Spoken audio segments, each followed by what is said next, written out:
Muito tem sido me perguntado, inclusive pelos veículos de comunicação, sobre a questão de por que, que o obeso é o maior grupo de risco, né? Vamos lá.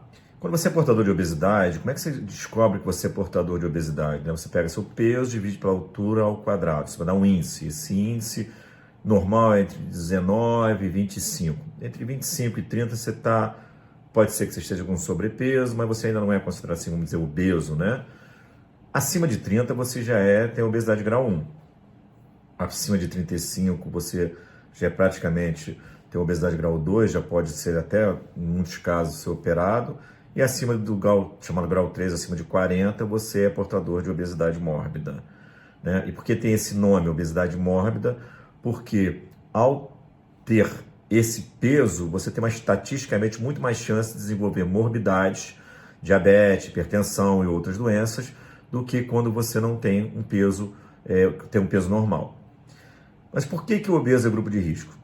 O seguinte, quando você aumenta a quantidade de tecido adiposo, a quantidade de gordura no seu organismo, essas células gordurosas produzem substâncias chamadas substâncias inflamatórias, são chamadas de adipocitoquinas, um nome complexo, né? Isso foi minha tese de doutorado, inclusive, principalmente a gordura visceral, a gordura intraabdominal. É importante entender que a gordura ela não é só um órgão que produz energia para a gente quando a gente precisa, né? Ele é, hoje, sabidamente, um órgão endócrino, ele produz uma série de substâncias, algumas são importantes, são benéficas, mas a maior parte delas não são benéficas. É importante entender, por exemplo, que às vezes certos tipos de gordura produzem substâncias boas e não nos fazem mal. Dá um exemplo, por exemplo, mulheres acima dos 40 anos, 45 anos, sempre desenvolvem uma gordurinha aqui em cima do pubis, dessa região do ossinho aqui, onde fica mais ou menos a marca da cesariana. Essa gordura, por exemplo, é uma gordura benéfica, ela produz substâncias que produzem de você ter doenças coronarianas.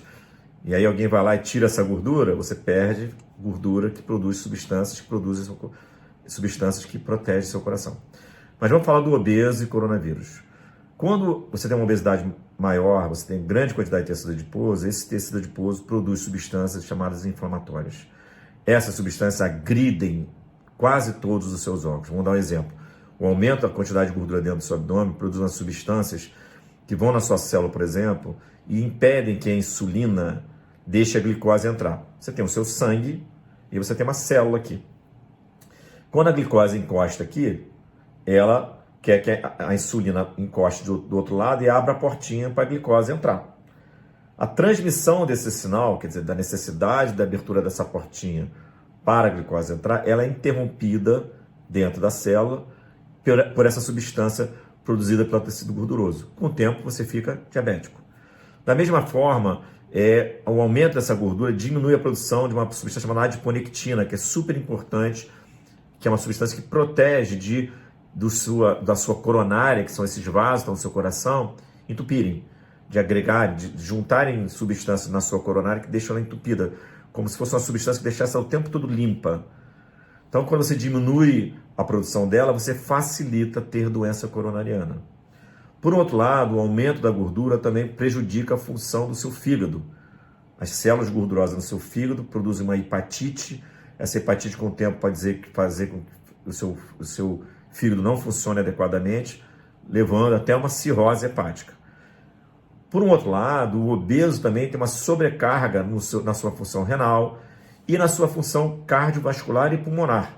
Ou seja, você tem um pulmão, que é um pulmão do tamanho normal, que tem que oxigenar um órgão, um organismo que não tem o tamanho condizente para aquele pulmão.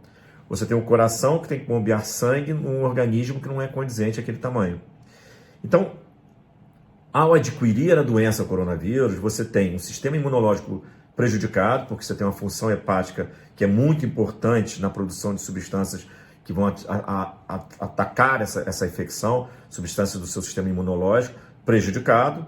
Você tem um sistema cardiovascular ruim, ou seja, se você tem um pulmão que já não oxigena bem o seu organismo, você associa isso a uma infecção no seu pulmão, você vai oxigenar pior ainda o seu organismo.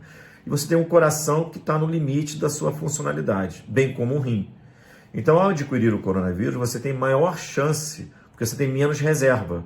Então, você tem maior chance de ir para um CTI, de ter que ser entubado, e ao ser entubado, ter uma resposta pior ao tratamento que é realizado dentro desse CTI.